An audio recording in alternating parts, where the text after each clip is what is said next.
सुप्रभात प्यारे बच्चों, कैसे हैं आप सभी। उम्मीद है आप सभी बहुत अच्छे होंगे।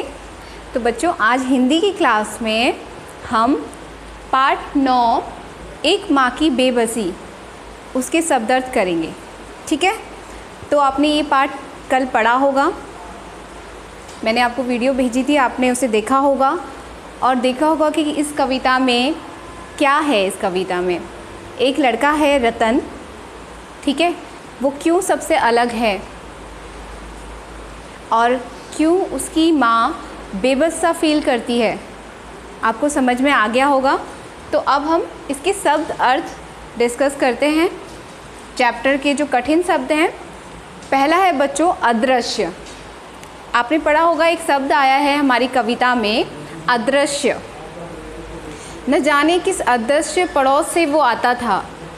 क्या बोलते हैं कवि कि जो रतन है वो एक अदृश्य पड़ोस से आता था। अब आप सोचते होंगे कि पड़ोस में अदृश्य कैसे हो सकता है, पड़ोसी को तो हम जानते हैं ना। लेकिन जो रतन था वो पड़ोस में रहते हुए भी अदृश्य था, मतलब वो उनसे ज़्यादा घुलता मिलता नहीं था, उनके लिए अनजान था।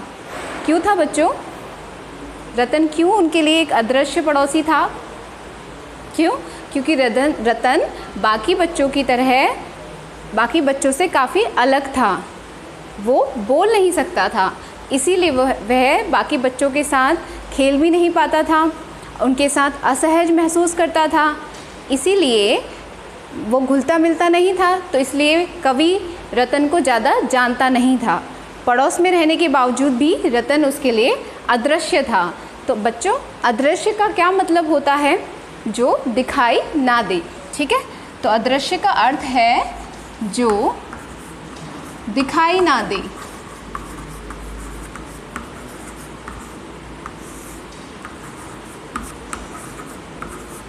ठीक है, अदृश्य मतलब जो दिखाई ना दे।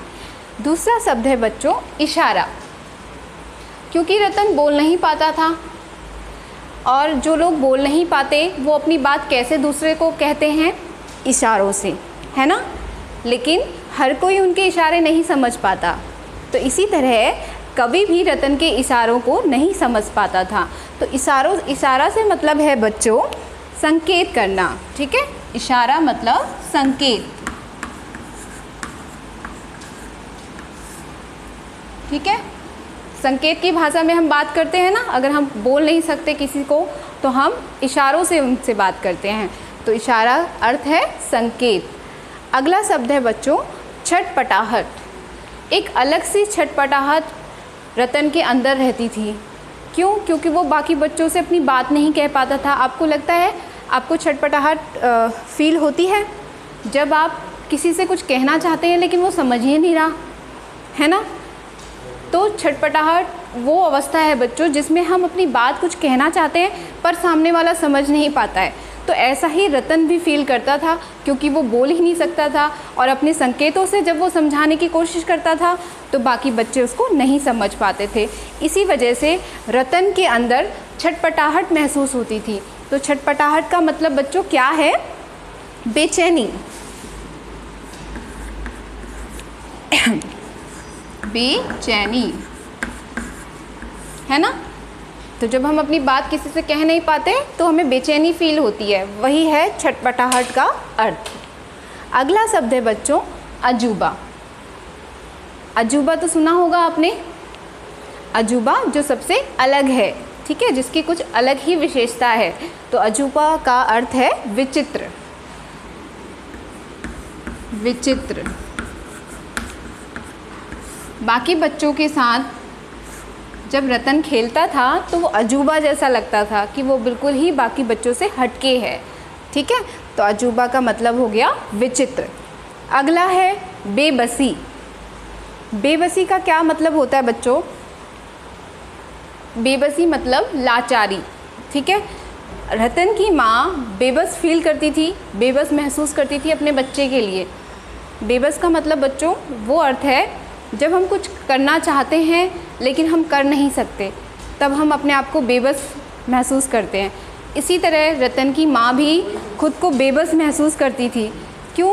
क्योंकि उसका बच्चा बाकी बच्चों से अलग था और वो चाह कर भी उसके लिए कुछ नहीं कर सकती थी।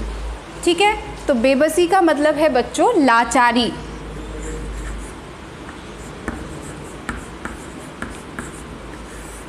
है ना, लाचारी। भिन्न, भिन्न तो आपको पता ही है, अलग। बाकी बच्चों से भिन्न था ना रतन, तो भिन्न का मतलब है बच्चों अलग। निहारना, एक तो होता है देखना, है ना, एक होता है निहारना। जब हम किसी चीज़ को एकटक देखते रहते हैं और बस उसी को देखते रहते हैं तो वो होता है निहारना। तो बच्चों निहारने का मतलब है देखते रहना, बहुत देर तक एकटक उसी चीज़ को देखते रहना निहारना का मतलब है। तो हम इसका मतलब लिखते हैं अर्थ देखते रहना।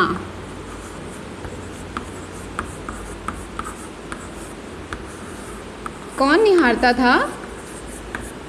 रतन की माँ। उसको दूर से बैठे बैठे अपने बेटे को निहारती रहती थी, उसको खेलते हुए देखती रहती थी एकटक। तो निहारने का अर्थ है देखते रहना। लास्ट शब्द है बच्चों भयभीत। भयभीत तो आपको पता है क्या होता है? भयभीत डरा हुआ, बिल्कुल सही। भयभीत होता है बच्चों डरा हुआ। ठीक है, तो ये हो गए हमारे पार्ट 9 एक माँ की बेबसी, उसके शब्द अर्थ। आपको अच्छी सी राइटिंग में फर्स्ट पेज में इस पार्ट के शब्द अर्थ नोट करने हैं। कल हम इसके प्रश्न उत्तर करेंगे। ठीक है बच्चों, धन्यवाद, बाय।